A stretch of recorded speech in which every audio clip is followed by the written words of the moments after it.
मेरा नाम एडवोकेट निहाल सिंह राठौड़ है। मैं एक वकील हूँ, नागपुर हाई कोर्ट में प्रैक्टिस करता हूँ। आज का जो विषय है जिसके ऊपर चर्चा हो रही है वो बहुत इम्पोर्टेंट इसके लिए है कि हमें समझना ज़रूरी है कि सरकार हमारे ऊपर जो दमन कर रही है, जो लोग डिसेंट रखते हैं, जो लोग आंदोलित है, जो लोग अन्यायग्रस्त है, उन लोगों का दमन करने के लिए इस कानून का इस्तेमाल किस तरह किया जा रहा है और एक्चुअल में ये कानून है क्या, इसको लाया क्यों गया। एक एग्ज़ाम्पल देने की बात अगर हुई तो यूएपीए लाने के पहले सरकार ने ये बोला कि पोटा का बहुत ज़्यादा मिसयूज़ हो रहा है और इसके लिए हम पोटा को निकाल के यूएपीए लगा रहे हैं। और आज हम देख रहे हैं कि यूएपीए का मिसयूज़ पोटा से कई ज़्यादा हो रहा है। तो ये कानून बेसिकली क्या है, इसमें क्या प्रावधान है और इसका कैसा वर्किंग रहा है पिछले 10-12 साल में, कि चर्चा करना, इन चीज़ों को समझना बहुत ज़रूरी है। मी राहुल गायकवाड, समाजवादी पार्टी महाराष्ट्राचा आणि मुंबईचा महासचिव आहे। 2014ला मोदी सरकार सत्तेवर आल्यानंतर या देशामध्ये जाती आणि धर्मांध शक्तीने एक उन्माद माजवलेला आहे आणि त्यांच्या उन्मादांमुळं या देशाच्या राष्ट्रीय एकतेला आणि अखंडतेला धोका निर्माण झालेला आहे। हा देश हजारो वर्ष, शेकडो वर्ष विविध शक्तींच्या गुलामगिरीत राहिलेला आहे। 1947 साली हा देश स्वतंत्र झाल्यानंतर जी परिस्थिती या देशाची होती ती परिस्थिती आणि लोकांना विकासाच्या मुख्य प्रवाहात सामील करून घेण्यासाठी या देशामध्ये पंडित नेहरू असतील, महात्मा गांधी असतील, डॉक्टर बाबासाहेब आंबेडकर असतील, यांनी अथक मेहनत केली। मौलाना आझाद असतील, अथक मेहनत केली आणि त्यांनी या देशाला एक प्रगतिशील राष्ट्र बनवलेलं आहे। पण मोदी सरकार सत्तेवर आल्यानंतर हा देश इतका अधोगतीला गेलेला आहे, आर्थिक कंबरड मोडलेलं आहे, ह्या देशाचं GDPचा मायनसमध्ये गेलेले आहे आणि अशा परिस्थितीमध्ये देशाचा आर्थिक विकास करायचं सोडून धार्मिक उन्माद माजवण्याचं काम मोदी सरकार करत आहे। हरिद्वारमध्ये जी धर्म परिषद झाली, धर्म परिषद संसद झाली, त्याच्यामध्ये अशी इतकी भडकाऊ भाषणं केली। या देशात लॉ राहिलेला नाही आणि लोकांना न्याय मिळत नाही। मॉब लिंचिंगचे प्रश्न असतील, दलितावरती अन्याय अत्याचाराचा प्रश्न असतील, देशात झालेलं किसान आंदोलन असेल आणि राष्ट्रीय संपत्तीची जी विक्री आहे, खुलेआमपणे विक्री आहे भांडवलदारांच्या हातामध्ये, आणि ते पण भांडवलदार दोनच, अदानी आणि अंबानीच्या हातामध्ये, ह्या देशाला सोपवण्याचं काम मोदी सरकार करत आहे। ही खूप गंभीर बाब आहे आणि ह्या 2014मध्ये 24मध्ये जी मध्यवर्ती लोकसभेची जी मध्यवर्ती निवडणूक होणार आहे, त्या निवडणुकीमध्ये जर ह्याचा पराभव झाला नाही, ह्या जाती आणि धर्मांध शक्तीचा, तर ह्या देशाचं भवितव्य खूप धोक्यामध्ये आहे। आणि ह्या शक्तीचा पराभव करण्यासाठी या देशातील दलित असतील, मुस्लिम असतील, वंचित समाजाचे लोक असतील, त्याच्या मागासवर्गीय समाजाचे लोक असतील आणि OBCचे लोक असतील, त्यांनी इथं उभं राहिलं पाहिजे आणि मोदीचा पराभव झाला, मोदी आणि RSSचा पराभव झाला तरच ह्या देशाचं भवितव्य राहील, अन्यथा ह्या देशाला कुणीही वाचवू शकणार नाही आणि आपली जबाबदारी आहे। मैं डॉक्टर विवेक कोरडे, मैं मूलभूत अधिकार संघर्ष समिति से हूँ। इस देश में शुरू से ही माइनॉरिटी को टारगेट किया जा रहा है और 2014 से जब से केंद्र में ये जो सरकार आई है, ये फैसिस्ट सरकार माइनॉरिटी को हर वक्त और बिना वजह से टारगेट करने की कोशिश कर रही है।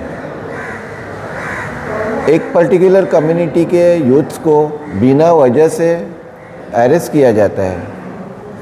ऐसे कई उदाहरण हमारे सामने हैं कि जहाँ 5-5, 6-6 साल जेल में रखा जाता है, उनके ऊपर कोई मुकदमा चलाया नहीं जाता और चलाया जाता है तो वो निर्दोष छूट जाते हैं कोर्ट से।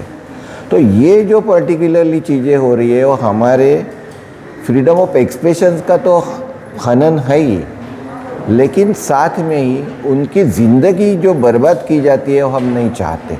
और इसीलिए आज जैसे जो कार्यक्रम यहाँ हो रहा है उसका एक ख़ास महत्व है और हम उसके साथ खड़े हैं कि इस देश में कोई किसी जात या धर्म का है इसलिए टारगेट नहीं किया जाना चाहिए उनको, और उनके मूलभूत अधिकारों की रक्षा होनी चाहिए, उनके स्वातंत्र्य की रक्षा होनी चाहिए। और एक किसी धर्म के है या किसी जात के है इसीलिए जानबूझकर किसी के ऊपर झूठा मुकदमा फाइल नहीं होना चाहिए। इसके लिए इस कार्यक्रम का मैं महत्व समझता हूँ। मेरा नाम शेख निज़ामुद्दीन है। मैं पॉलिटिकल पार्टी राष्ट्रवादी कांग्रेस पार्टी से महाराष्ट्र पे माइनॉरिटी डिपार्टमेंट में जनरल सेक्रेटरी हूँ। किसी ने आज मुझे ये आने की दावत दिए थे कि भाई आप आइए ये प्रोग्राम को देखिए, कुछ लोग ऐसे ऐसे लोग आने वाले हैं। तो अल्लाह ने या मुझे ये प्रोग्राम में भेजा।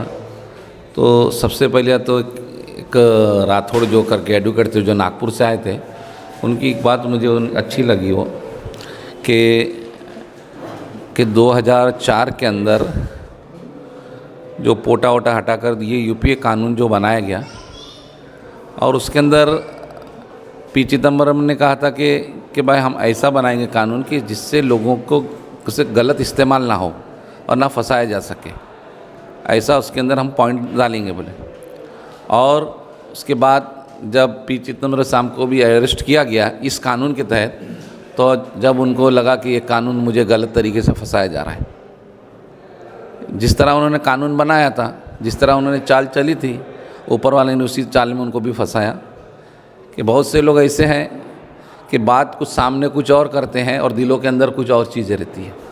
तो बहुत से लोग ऐसे हैं, हाँ, जो अभी हरिद्वार के बारे में बताया गया, ये हसीना मैडम ने बताया कि हम सभी लोग हर एरिया के पुलिस स्टेशन में जाकर कंप्लेंट करना चाहिए। बहुत सही बात है उनकी। और अगर नहीं बढ़ेंगे तो फिर ये सब काले कोट वाले आगे आते रहेंगे, काले करतूत वाले आगे आते रहेंगे। मौलाना अबुल हसन अली मियां नदवी ने कहा था कि भाई अगर ईमान वाले को अगर सियासी शऊर नहीं होगा तो ये काले कोट वाले, काले धंधे वाले सब आएंगे। इसलिए मैं मुसलमानों से अपील करता हूँ, हमारी माँ बहनों से भी और लोगों से भी, कि भाई हम सियासत के अंदर आए और ऐसे लोगों का साथ दें जो इंसाफ पसंद को लेकर चलने वाले हैं। और ये प्रोग्राम में आने के बाद मुझे बहुत कुछ मतलब कानून के लेंस से मालूमात मिली, और जिन लोगों ने मुझे दावत दिया उसका मैं शुक्रिया अदा करता हूँ। अच्छा था प्रोग्राम। अवेयरनेस धीरे धीरे लोगों में हो रही है, और जो यूपीए के बारे में अच्छा मालूम पड़ा और दिल्ली के दंगों के बारे में बताए। वो जो नागपुर से जो आए थे ना, वो बहुत अच्छा बोले वो।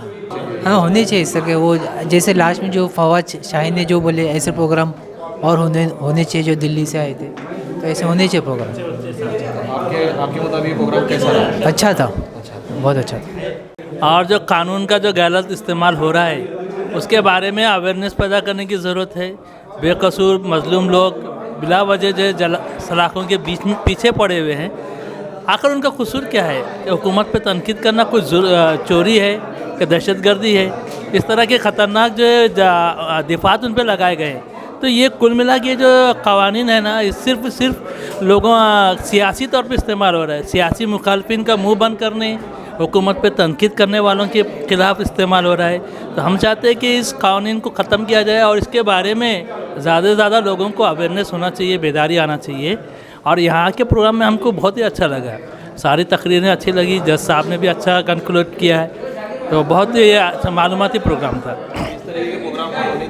बहुत होना चाहिए, जगह जगह होना चाहिए, आम लोगों में होना चाहिए, हर शहर में, हर गली में, हर कस्बे में, हर वार्ड में, हर एरिया में ऐसे प्रोग्राम रखने चाहिए। क्योंकि ये जो गलत इस्तेमाल है कानून का, कभी भी किसके भी खिलाफ़ हो सकता है। हमारे भी खिलाफ़ हो सकता है, आपके भी खिलाफ़ हो सकता है, किसी भी इंसान के खिलाफ़ हो सकता है। तो इस सिलसिले को रोकने के लिए ज़रूरी है कि बेदारी लाई जाए और ज़्यादा से ज़्यादा प्रोग्राम हो।